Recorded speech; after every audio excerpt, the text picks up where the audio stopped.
அனைத்தையும் அறியக்கூடிய ஒன்று என்னிடம் இருக்கிறது.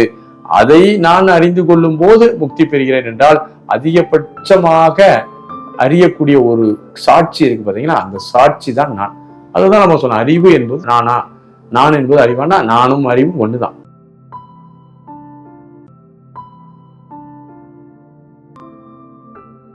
அனைவருக்கும் அன்பான வணக்கங்கள்.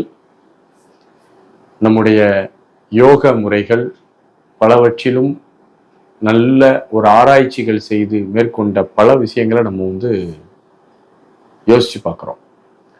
அப்படி யோசித்து பார்க்கும்போது அதில் ரொம்ப ஒரு தெளிவான ஒரு விளக்கத்தையும் ஒரு முறையையும் இந்த மக்களுக்கு கொடுத்தவர் எனக்கு தெரிஞ்ச அளவில் மதிப்பிற்குரிய குரு அருட்தந்தை வேதாத்திரி மகரிஷி அவர்கள் மக்களுக்காக இறங்கி ரொம்ப தெளிவா கொடுத்துருக்குறாங்க.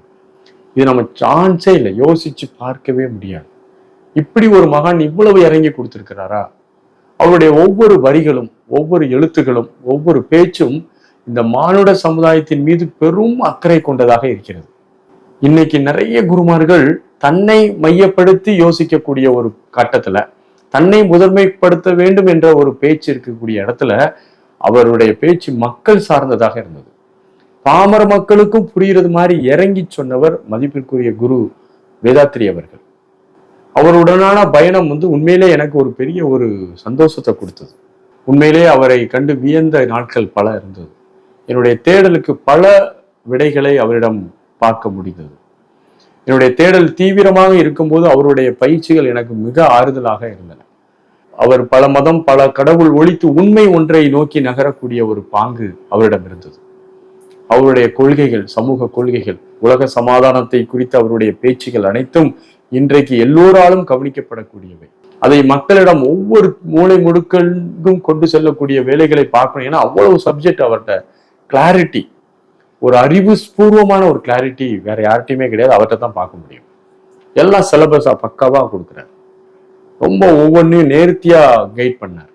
அதுல அழகா சொல்றாரு, அறிவுக்கு அடிமையாவது பக்தி, அறிவை அறிவால் அறிவது யோகம் என்று சொல்றார். அறிவு என்பது ஒரு முதிர்ச்சி பெற்ற ஒரு மனநிலை. உடல்னா என்ன, மனம்னா என்ன, இயற்கைனா என்ன, இத மூணினுடைய இயல்புகளையும் ஒரு மனிதன் நல்ல கருத்தொன்றி தெரிந்து கொள்ள வேண்டும்.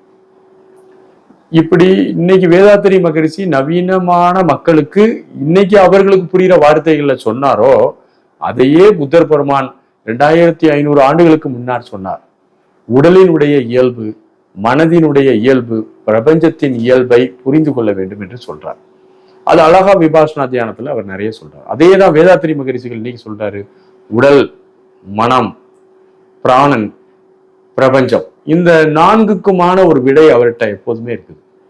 அப்ப நான் யார் என்ற ஒரு தத்துவத்திற்கு அவர் கொடுக்கக்கூடிய அற்புதமான விளக்கம் அது இன்னும் நம்மளை மேலும் மேலும் மேலும் மேலும் ஒரு வியக்க வைக்கிறது. அறிவு என்பதுதான் நான், அல்லது நான் என்பது வேற, அறிவு என்பது வேறையா அப்படின்னு கேட்கிறோம். நம்முடைய உடலில், மனதில் நாம் உச்சபட்சமாக அறியக்கூடியது அறிவு. உடல்ல நம்ம அறியக்கூடியது என்னதெல்லாம்? புலன் உணர்ச்சிகள், மெய், வாய், கண், மூக்கு, செவி என்ற உணர்ச்சிகள். மனதில் நாம் கவனிக்கக்கூடியது சிந்திக்கிறது, ஒப்பிடுகிறது, பதிந்து வைக்கிறது, மீண்டும் நினைவுபடுத்துகிறது, அதுல நுட்பமாக யோசித்து அதுல ஒரு அழகான ஒரு விஷயத்தெல்லாம் மைண்ட் செய்து அதை கவனிக்கிறோம். இந்த உடலையும் மனதையும் கவனித்து பார்த்து அறியக்கூடிய ஒன்று அறிவு. இதுக்கப்புறம் அறியறதுக்கு ஒண்ணுமே இல்லை. இப்போ அறிவதை அறிந்தால் எல்லாம் முடிஞ்சு போயிட்டு அப்படின்னா அது பேர் முக்தி. எது எல்லாவற்றையும் உற்று அறிகிறதோ, நடுநிலையோட பார்க்கிறதோ, சாட்சியாக பார்க்கிறதோ எதுவோ அதுவே அறிவு. அந்த அறிவை எங்க இருக்குன்னு நம்ம தேடணும்னா நம்ம கரைஞ்சு போயிடும்.